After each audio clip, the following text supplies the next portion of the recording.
Hello, welcome to the couch. Hello, and I'm Jo, and I'm not telling you who I am yet, because normally we would say this episode is all about polls. It is, check it out.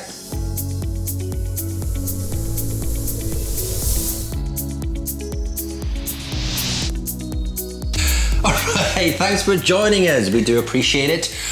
We're all about this couch, Jo. Actually, we didn't actually say LinkedIn polls, we just said polls. This episode is about polls. What? Polls? In 3, 2. Hello and welcome to the Connection Couch. Hello, and this episode is all about how to get hot leads to self-select through a feature of LinkedIn. Yes. And what's that feature, Jo? Polls.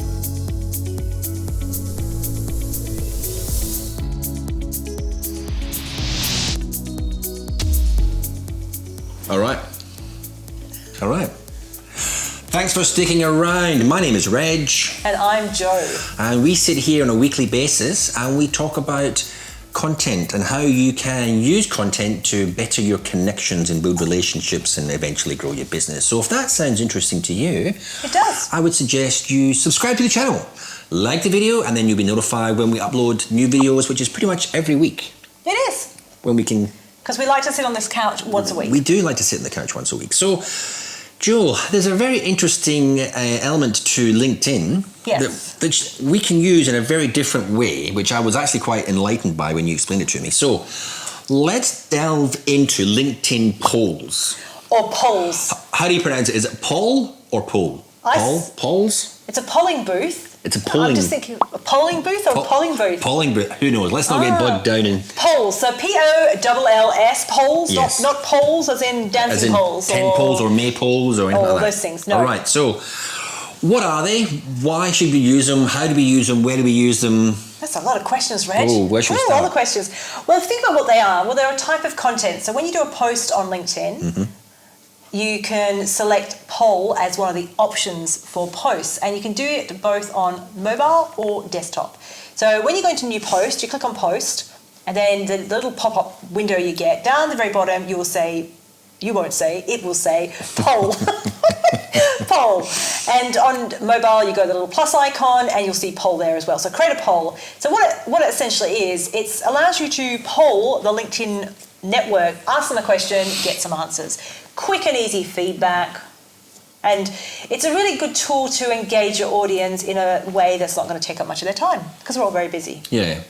You're right. It's a good way, because you can... It's not only are you creating content, but you can actually find out things. You can. It can be helpful. It can. It's almost like you read the notes, Reg. Isn't it? It's like I paid attention again. That's twice this today. Yeah, so in terms of quick and easy, now, when you share the poll, you get the little poll box, which asks for the question, because obviously you've got to ask a question. That's how polls work. And it could be a statement, and the answers could be agree, strongly disagree, those sorts. So you don't have to ask a question. So I was just thinking then, but questions work best, because questions are a way to get that input and give people permission to have an opinion. Yeah, it makes it easier. Yes. So you ask a question, and then you have up to four answers. So you can keep it simple and have 2, and just go, which dress, A or B. Not that you can show them the dress. Which headshot, which logo. This is the scenario, A or B. So kind of split testing, really easy. But you can have up to 4 responses to ask questions. So for instance, I did a poll about time of day to run an online event for our LinkedIn local community. So I wanted to know, do they want our event to run first thing in the morning, lunchtime, mid-afternoon or evening? And people could then give me their response within a period of time. So you can set how long the poll is open for. So it can be a 1-day poll. It could be 1 day, 3 days, 7 days or 2 weeks. Yeah. So depending on what it is. Now, if you leave it open for 2 weeks, it's just going to keep popping up every now and again, depending on who engages early on. So initially, it's going to be the people that see the poll. You don't invite people to answer your poll. It becomes a piece of content. So it's in the home feed. Now, I'm going to just start with how you write the content, because the poll is not the content. The poll is part of the content. Gotcha. It's the engagement piece of the content, but you could just share the poll by itself. But what would be better is to have a bit of context to the poll. So the description part, the post, you still want to apply the E cubed plus IC squared philosophy, which we've discussed in previous videos. But you want to frame the post. I'm not going to explain it at all in this one. No. You just have to find what that means, or ask me in the comments below and I might tell you. That's your best it's option. my framework for creating engaging content. So asking, one of them is asking a question, but the question is already in the poll, so you don't necessarily need that because you're already inviting engagement there. But hashtags will help people discover the poll based on their interests, so it's going to help it fall into their home feed. And of course, when your network will see it initially, the way LinkedIn works is, if I see your update in my home feed, I engage with it, I'm spreading it to my network. Yes. Kind of like COVID-19. That's not even funny, is it? No. So too soon. But you want to engage with the stuff that you want to see. So if people start engaging with my content, then other people will start seeing it, and the LinkedIn algorithm will push it forward as well. Now, one thing that we don't see in terms of engagement is, I haven't seen yet, I've never seen a post that says a second-hand poll where Reg has voted on this poll. That's not a thing yet. You'll see that with content. So Reg has commented on this content, Reg has liked this content, but I haven't seen that with polls. So the way polls are being spread forward, it's going to be on suggestions from LinkedIn, like LinkedIn sharing it in the feed based on. Now, this hasn't come from LinkedIn. This is my observation. So it's based on what LinkedIn thinks that your network want to see.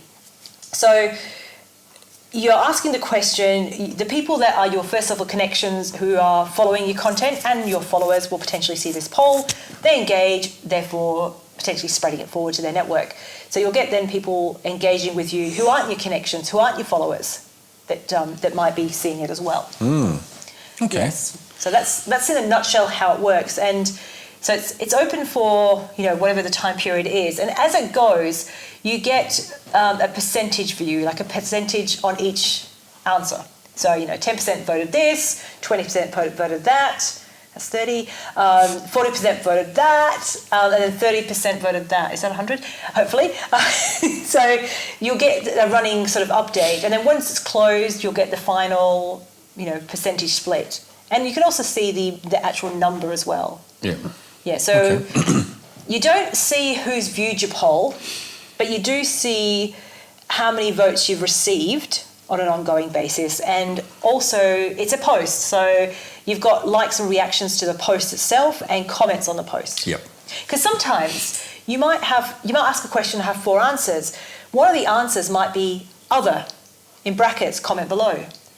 Because sometimes 4 answers aren't going to cut it, and you want people to have the ability to share their view. That's a top tip right there. Yeah, so there's a top tip. Have an other option, the wild card, and instruct people to comment below. That's cool, Joe. Yeah. You just dropped that. I know, I just dropped it like you didn't even know I was going to share that, did you? No, I didn't. Crazy stuff going on right here. All right, so it's good content. It's market research. Yep. It could be. So these are you could. So in terms of content, you might not be sure what content your audience want. So if you're creating videos, for instance, you might ask your audience, should my next video be about how to make chai tea from scratch, or how to boil up a coffee using your little, what do you call it, pot? Mocha pot. Mocha pot. And you go, which one do I want? All right, I want the chai tea. And then if the votes go that way, you might then do that in your next video. So content creation, getting your audience engaged with the ideas, because people like to be asked. Yeah. So that's content creation. Market research, you might just be looking at where people are right now. Like I said, I was doing a bit of market research on time of day for an event. The other one I'm doing a bit of research on right now is our event LinkedIn Local, Perth, which has been online, and we're looking at when do we go face-to-face. So I want to know, when are people ready? So I did a poll which is currently open, so it'll be closed probably by the time we share this, but I want to know, are people ready now? Are they ready sort of, at the end of, when we get to phase 5, which is coming pretty soon, end of the year, or never? And at this point, I've seen a few people say they're never going to feel comfortable at events again, which surprised me. Yeah, that is surprising, but I think you've got to ask the question, were they comfortable before? Well, true. Because a lot of people it's not their thing, is it? Well, it's true. not their bag, man. Yeah. So in terms of market research across the industry, you could be looking at time periods for launching a thing, or introducing a new product, or you might want to create a new product. That's the awesome new widget. but your audience is just not ready for it. Yeah, Or a new service, like I might want to run a workshop on how to create LinkedIn polls. Ooh. Which is a very, very specific workshop. It wouldn't actually take that long, really. Actually, no, I probably could run that for a couple of hours. We can do some practice. We can engage with them. We can look at the stats. So maybe I've created something there. There we go. But I could do a poll about, do my audience actually want that? Maybe they don't. Maybe do a poll and do your audience want polls? I've actually done that, Have you? just for tongue in cheek, because so when polls were first released, a lot of the LinkedIn experts and marketing people were sharing polls about, oh wow, polls are on LinkedIn. Who's excited about polls? We'll use polls, and there were so many. But then I'm connected to a lot of these people, and I just thought I'm getting inundated because polls, any new feature gets a lot of airtime from LinkedIn perspective, and so I did a poll about, are we over polls about polls? Just for a bit of fun, because that's just me, because I was personally over polls about polls. Yeah. So you can really, the reason for using polls is as broad as you're thinking. You could create them about anything. Okay. Yeah. So what about bad polls? Like I've seen, well not seen, but I've been, I don't want to sort of get ahead of myself, but what are some of the things that they're doing wrong when it comes to polls? Well, what I sort of mentioned, if you share a poll as the content without the context and without the hashtags, you're kind of not giving any frame to that. So if the question is very succinct to the point, it might be obvious as to why you engage. So it might serve its purpose, but it would be better to index the content properly by having hashtags and that sort of thing. Yeah. Also, when you do a poll, you can't target your audience. So you can't say, I want to just target my network in Perth. I want to target my network in the marketing sector or the mining sector. So it's like, and you can't do that with any post on LinkedIn through your profile or a page. Or you can on a page if you've got the audience big enough. But if we're talking profile here, so what you can do then is in the description or in the question, you can say who your audience is. Now, nothing to stop anybody answering that poll, and it might then throw your results out. So it's not a what not to do, but just keep in mind that you need to frame that and let people know. And just as a side as well, which I didn't mention before, I'm talking about profiles, but polls are available on profiles, company pages, and groups as well. Yeah. So you can ask different audiences as well. Awesome. Yeah. But the biggest mistake is doing a poll for the sake of a poll, hence my poll. Yeah. Because if you're doing a poll, let's ask people, what do they think about blue sky? Do we like to have blue sky or grey sky? Unless you're a weatherman, why are you even asking? Think about what every piece of content you share needs a purpose. It needs to be connected to your brand. Have you written being nosy? Yes. I put being nosy. I didn't even see that. Yeah, so if you're asking polls that are completely irrelevant or you're just being nosy, explain that, Reg. Well, I'll give you an example. I recently engaged with the poll. This person had put up something about health, who wasn't in the health space. Okay. That wasn't their job or whatever. So they've asked a sensitive question, and I was assured that it was anonymous. So on that basis alone, I answered the question, put my little 2 bits worth in, and then thought nothing of it until the next day I got a message from this person saying, I noticed you responded to my poll and you answered A, B, or C, whatever it was. Can you tell me why you answered that? Okay. And I was a little bit miffed. I wasn't upset. I wasn't, offended. But I thought, well, you're being a bit nosy now because A, you're not in the health space. So it's not market research. And then it's like, no, so really you've answered a sensitive topic now. Tell me more about this sensitive topic. And I don't know this person. Yeah. And I'm sure as hell I'm going to write it in a message. And they said it was anonymous. So now that brings to an interesting point. While people vote, other people, the general audience can't see the views. You as the creator of the poll, you've got access to, who's actually voted on what. So it's not anonymous in that sense, but from the outside, it's anonymous. Yes. So maybe that's what they meant by it. Yeah, no, that's how I took it. Okay. I didn't for 1 minute think that she was, it was all over the place. Yeah. I knew that's how it works, and that's why she's... Yeah. But, yeah, I still felt a little bit, that's stepping over the boundary a little bit. Yeah. Because it was a self-contained. If I knew that she was going to follow up with the question, I wouldn't have answered the poll. It's like those surveys that you're walking in the city and the people with the clipboards are there and they start asking you questions. It's a quick survey and sometimes you think, I'll help you. and you say, you answer the few questions, and then they try and sell you something, or try and get you to subscribe, sponsor a child for, it's only $5 a month, charity blah, muggers. blah, blah, whatever it is. And I just think, now you've overstepped the boundary. I'm happy to help you with your research if you're looking at how we feel about certain things. But if you now you're going to try and sell me something, and that's where it can be like on LinkedIn. So that leads into the hook quite nicely, because that's sort of what to do wrong. But now we've sort of said how to get leads to self-select in. So if you ask a really strategic question and you've really thought about where it fits into your sales funnel, for instance, and people have, say you're doing some market research about a product or a service, and I'm running my poll is about, would you be interested in attending a workshop about polls? That's a very direct question. And you go, yes, I am. Mm-hmm. So in that case, if I messaged you privately and said, oh, you said you were interested. Now, I've actually got permission now. So I'm getting leads to self-select to say they are interested. So that one was a little bit underhand, and they've taken advantage of the situation. But if you ask it up front and people say yes, then you're actually doing a disservice by not offering them the thing they've said they want, because they want it. So, and I think I should run this workshop. So here's a question. Would you like a workshop about LinkedIn polls? And it could be a webinar, it could be a workshop online. I mean, it could be a thing. But we've pretty much covered it all in this video anyway. But, So I think that's a clever way of looking at polls, actually. People are opting in. Yeah. If you're saying this is what you want to do, who's interested, and someone goes, oh, I'm interested, that's a great way to get them on your sales funnel. It's what my friends Andrew and Pete, who have a YouTube channel called Andrew and Pete, they call them hand raisers.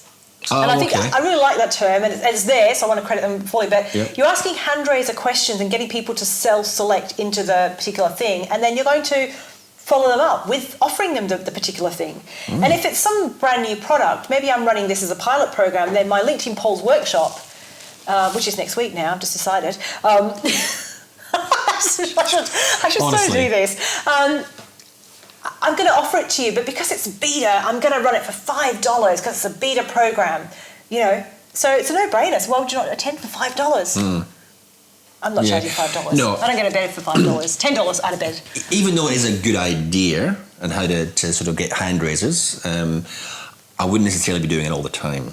No, and that's it. You need to be. It's like anything. It's that whole. I'm going to mention Gary Vee here.